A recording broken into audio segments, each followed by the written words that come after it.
Maligayang pagbabalik mga kasolid, Japanese superstar, tuluyan ng binakante ang mga titulo. At isang good news para sa angas ng Pinas, nasa bansang Japan na, Kameda Promotion, press conference, merong fight announcement. Yan nga ay patungkol mga kasolid sa laban ng ating pangbatong si Cuadro Alas, John Casimiro. Pero bago yan, pa-like, pa-share at pa-subscribe naman sa ating munting channel. Para sa ating unang balita mga kasolid, Japanese monster Naoya Inoue at ang naging laban nito kay Murodjun Akhmadaliev. Tila pinaglaruan lang ng Japanese monster itong si MJ Akhmadaliev sa kanilang naging bakbakan. Bagamat nakuha ni Inoue ang panalo, marami namang mga boxing fans ang dismayado at tila boring nga daw naging laban nitong si Inoue kontra Akhmadaliev. Sa kasalukuyan ay kasado na ulit ang laban nitong si Inoue kontra sa undefeated boxer na si David Picasso ng MP Promotion. Pero marami nagsasabing mismatch at easy fight lang ito kay Japanese master ang bagitong si David Picasso.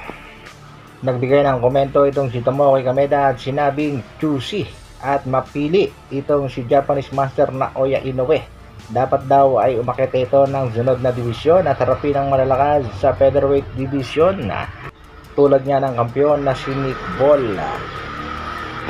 Di umano'y hindi totoong monster itong si Naoya Inoue, hindi nga daw katulad nitong si Terence Bud Crawford na talagang umakyat pa ng dalawang divisyon upang harapin ang kampiyon na si Saul Canelo Alvarez. Dagdag pa ni Kameda mga kasolid, lumalaban lang itong si Japanese master Naoya Inoue sa mga kalabang sa tingin niya ay kaya niyang talunin. Samantala, Junto Nakatani tuloy niyang binitawan ang kanyang mga titulo at umakit na ng super bantamweight division upang harapin ang undefeated boxer na si Sebastian Hernandez na sa kasalukuyan mga kasolid ay merong magandang kartadang 20 wins, 18 knockouts. In preparation nga mga kasolid sa sinasabing mega showdown na sa bakbakang Inoue at Nakatani. Ang tanong mga kasolid, haharapin kaya nitong si Japanese monster Naoya Inoue ang kanyang kababayang si Junto Nakatani o mag-aalibay na naman? Sa kabilang balita naman mga kasolid, isang good news para sa mga Pinoy boxing fans dahil ang angas ng Pinas na si Cuadro Alas, John Casimiro ay kasalukuyan ng nasa bansang Japan na. In preparation din yan mga kasolid sa nalalapit na laban itong si Casimiro at dahil nga dyan nagbigay na ng pahayag itong Kameda Promotion.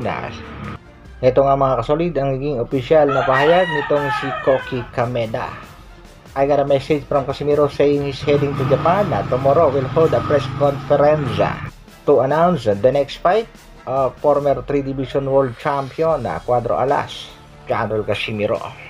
Tuloy na talaga ang laban ng angas ng Pinas. Ay si Cuadro Alas ay may laban na napapalapit. Kaya mga kasolid, hintayin lang natin ang official announcement ng Kameda Promotion at sinasabi ngang magkasama sa event ang angas ng Pinas at ang bad boy ng Mexico na si Luis Pantera Neria. Kung nag-aabang ang mga boxing fans ng angas ng Pinas, panigurado, nakaabang din ang mga haters. Hanggang dito na lang, maraming salamat sa patuloy na pagsuporta at panonood. Mabuhay, Dr. Alvin Vlogs. Bra.